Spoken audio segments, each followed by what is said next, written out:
선관위원 후보의 편향성 논란이 일고 있습니다. 그리고 5분 연설로 화제를 모았던 국민의힘 윤희숙 의원과 이재명 경기지사가 SNS상에서 설전을 벌이고 있습니다. 두 가지 합을 준비했습니다. 여당에서 추천한 선관위원이 편향성 논란에 휩싸였습니다. 함께 보시죠. 조성대 선관위원 후보자의 과거 발언이 문제입니다. 천안함 폭침엔 개그라고 글을 썼군요. 2010년 6월 3일 북한이 천안함 두 동강 내는 친환경 어뢰를 개발했다는 이 놀랄만한 개그 앞에 진실은 무엇이냐. 북한 소행이라는 정부 발표에 대해서 부정을 한 것을 떠나서 이게 개그라면서 조롱을 했던 이력이 있습니다. 박원순 서울시장 당선에는 만만세. 나경원은 이명박 오세훈 재방송이다. 재방송 보고 싶냐. 박원순 당선 확실시되자 으라차 원순씨 만세 만만세. 만세 3창을 글로 올린 바 있습니다. 2011년 11월 23일엔 FTA 비준안 통과시킨 의원 기억합시다. 내년 총선에선 반드시 심판합시다. 이인영 현 통일부 장관과의 친분을 과시하기도 합니다.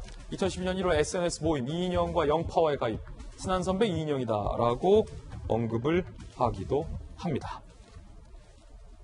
스탠포드에서 사회학을 전공한 김수경 박사님 나왔는데요. 김 박사님, 여당에서 추천한 이 선관위원, 조성대 선관위원인데 다른 것들 뭐 쭉쭉쭉 있긴 한데 저한테 탁 걸리는 게 정부의 천안함 소행이라 북한 소행이라는 이 정부의 공신력 있는 발표에 대해서 이거를 개그라면서 이른바 북한을 두둔하는 발언이 뭔가 좀 목에 탁 걸리는데 어떻게 생각하십니까?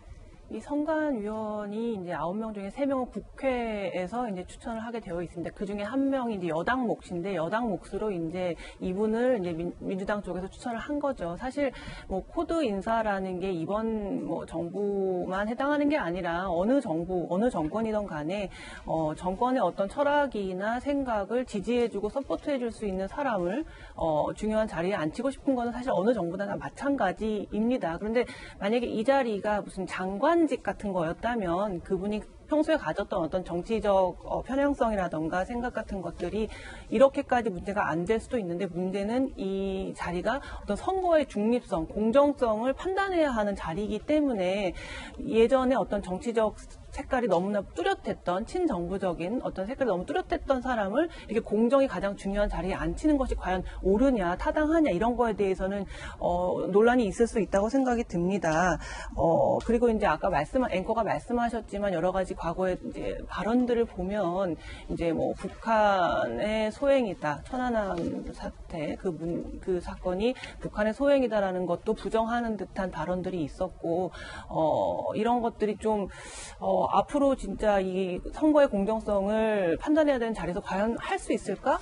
이런 걱정이 들고요. 또 이분한테도 좋지 않은 것 같아요. 이제 좀 추천을 할 때 외향적으로라도 너무나 정치적 색깔이 뚜렷하지는 않은 분을 좀 추천해야 그분이 앞으로 일을 할 때 좀 더 편안하게 자기의 양심에 따라서 자기의 상식에 따라서 판단을 할 텐데 이분이 아무리 앞으로 양심에 따라서 그런 것들을 판단한다 할지라도 이렇게 정치적으로 논란이 시작부터 생겨버리면 어떻게 편안하게 자기가 자기 소신대로 판단할 수 있겠습니까? 그게 여당에도 좋지 않고 이분이 앞으로 직무를 하는데도 좋지 않을 것 같아요. 그래서 제 생각에는 이제 이 청문회를 통해서 이분이 과연 그렇게 공정하게 판단할 수 있는 분인지를 정말 깐깐하게 가려봐야 될 것 같고요. 만약에 인사청문회를 통과한다면 이 자리가 갖는 그 무게, 선거는 뭐 민주주의의 꽃이라고 말이 되잖아요. 그러니까 이 자리의 무게를 감당할 수 있는 그러한 직무를 수행해 주기를 바랍니다. 예, 박정화 대변인. 네. 지금 뭐 야당에서 문제 제기하고 있는 편향성 논란이야 청문회에서 좀 잘 다뤄질 것으로 보이는데 특히 이 천안함 폭침과 관련해서 제가 취재를 했잖아요. 당시에 나라를 지키다가 순국한 우리 장병들의 죽음 앞에서 이 조성대 선관위원 후보자가 당시에 했었던 글을 보면 정말로 조 후보자가 제대로 된 역사인식을 갖고 있는지의 문제, 정상적인 안보관을 갖고 있는지의 문제, 정상적인 사고를 하는지의 문제와도 연관이 돼 있다라는 야당의 의혹 제기가 나오고 있습니다. 우리 장병들의 순국과 죽음 앞에서 이 조성대 후보자가 무엇을 말하고 싶었던 겁니까? 이 개그라니요. 잘 모르겠어요. 두 가지로 분리해서 좀 말씀을 드리고 싶은데요. 하나는 조성대 후보자 개인에 관한 문제입니다. 좀 전에 말씀하신 것처럼 그 46 용사들이 물속에서 그렇게 나라를 구하는 군 복무 중에 훈련 중에 저런 일을 당한 걸 보고도 개그한다고 하고 정부 발표를 믿지 못하고 여러 가지 국제적으로 모든 게 확인이 된 증거들이 있는데도 불구하고 아니라고 말하는 저분이 과연 선관위원회 자격이 있는가라는 생각이 우선 하나 들어서 말씀을 드리고요. 철저한 검증이 필요하고 그다음에 두 번째는 다른 자리도 아니고 사실은 선관위원이에요. 선관위원이라는 거는 선거라는 아주 극한의 상황에서 중심을 잡아주고 판단을 해야 되는데 저렇게 대놓고 정치적인 색깔이 있는 분을 물론 여당 몫이라고 해서 이렇게 대놓고 추천을 해서 선관위원으로 가게 하는 게 이 여권에서 과연 옳았던 판단이었나? 글쎄요, 뭐 장관이라면 아니면 또 다른 직책이라면 그 전문성이나 뭐 이런 걸 보고 한다고 치지만 저는 선거의 중립성을 지켜야 되고 선거의 그 다급한 부분에 있어서 판단을 해야 되는 선관위원으로서 저런 정치적인 생각을 노골적으로 표현하는 저런 분을 추천한 여당의 그 얇은 판단 능력 아니면 뭐 아무리 뭐라고 해도 우리는 갈 길을 간다라는 그런 것 하여튼 좀 의아한 부분이 있습니다. 아니 이렇게 묻지 않을 수 없어요. 이재명 기자.